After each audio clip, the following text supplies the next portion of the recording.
Jeudi dernier, on en parlait, là, il y a 2 jeunes qui se sont tués en fuyant la police après avoir présumément tiré des coups de feu sur des citoyens.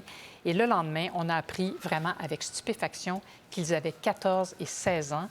La presse a parlé à des sources qui ont évoqué la pratique du scoring pour expliquer les coups de feu. Ensuite, elles ont parlé plutôt d'initiation. Alors, pour y voir plus clair, on a invité Pierre Sonvaval, qui est directeur de la prévention de la violence armée. Bonjour. Bonjour. Je suis toujours renversée quand j'entends ça, là, 14 ans, 16 ans, vol d'auto, assurément, il était dans une auto volée, des armes à feu. Oui. Qu'est-ce que ça nous dit de ces jeunes-là? Sont-ils dans des conflits si intenses qu'ils ont besoin de faire ça? C'est sûr que là, on est en train d'assister aussi à une démonstration d'une culture qui commence à prendre davantage de place auprès des jeunes dans leur imaginaire, dans la perception de ce qu'ils doivent faire ou ce qu'ils doivent ressembler pour être pertinents auprès de leur père. Alors, d'avoir des armes, d'être en mesure d'avoir certains comportements qui sont excessivement à risque, fait partie aujourd'hui de ce qu'il faut démontrer pour montrer qu'on peut être respecté puis qu'on a notre place auprès des jeunes qui sont populaires dans notre milieu. Bon, mon Dieu. On a parlé, enfin, la police a parlé de scoring. Ça, c'est une pratique dont on connaît juste le mot, le nom, mais qu'est-ce que ça veut dire exactement, scorer, dans ce contexte-là? Alors, vous allez voir que les jeunes prennent beaucoup d'éléments qui sont reliés à ce qu'ils regardent, le sport, les films, pour pouvoir cadrer, structurer, identifier la manière qu'ils se valorisent. Alors, scorer, ça vient de la culture sportive, forcément, oui. Mais ils l'utilisent pour dire qu'ils ont scoré un but du côté de l'opposant.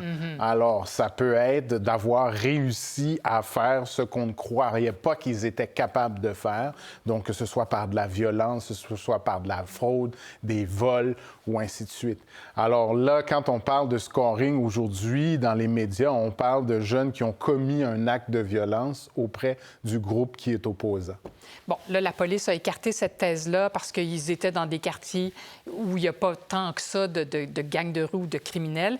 Et ils ont plutôt parlé d'une initiation. Qu'est-ce que c'est? Là, on entend beaucoup parler des initiations dans le milieu universitaire, mais une initiation dans ce monde-là, qu'est-ce que c'est? C'est sûr qu'il faut faire attention à la situation qu'on vient de voir avant de définir ou dire que c'est ça. Oui, d'affirmer que c'est ça. C'est ça. Alors, c'est sûr que chez les jeunes, on essaye de démontrer que notre place est auprès de ceux qu'on admire. Et ceux qu'on admire vont vous demander de justifier ou de démontrer que votre place est aux côtés de nous. Alors, s'ils admirent des jeunes qui sont violents, qui ont des attitudes qui sont très à risque, bien, ils vont essayer de démontrer qu'eux autres aussi ont la capacité d'avoir ce même comportement-là ou de commettre les mêmes actes. Et malheureusement, il y a des jeunes qui vont être prêts à aller encore plus loin. Alors là, ce qu'on voit, c'est 2 jeunes qui semblent avoir décidé de commettre des actes de violence dans un contexte où ils étaient très à risque pour, par la suite, après, en parler dans leur environnement et dire, voici, nous, on a été capable de faire ce genre d'acte, on est capable d'avoir ce genre de comportement, respectez-nous. On est fort, on est courageux. Exactement. Bon, on voit comment tout ça a fini très mal. Et là, je me dis, le fait que ça finisse en drame, là, la mort de 2 jeunes, est-ce que c'est de nature à faire réfléchir les autres jeunes qui les voient, justement, et qui se disent, mon Dieu, j'irai jamais faire un truc comme ça, c'est bien trop dangereux? Plus ou moins, parce que les jeunes sont au fait des risques. Et comme je vous dis, c'est peut-être de la masculinité toxique, mais il faut qu'ils démontrent qu'ils sont capables d'assumer le risque. Alors, d'assumer le fait que d'avoir des comportements à risque comme ceux-là, même si ça peut avoir un effet sur notre santé et voire même notre vie, nous sommes prêts à les faire pour être capables d'être vus de façon positive auprès de ceux que on admire.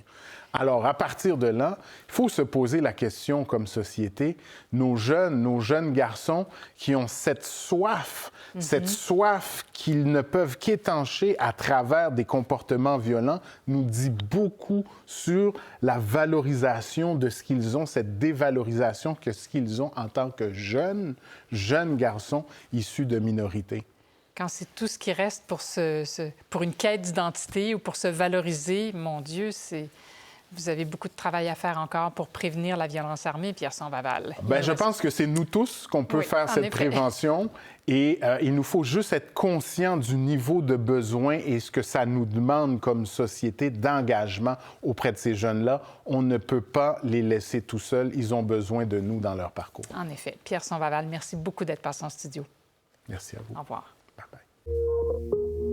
Pour voir nos émissions en entier, rendez-vous sur la chaîne Ici RDI.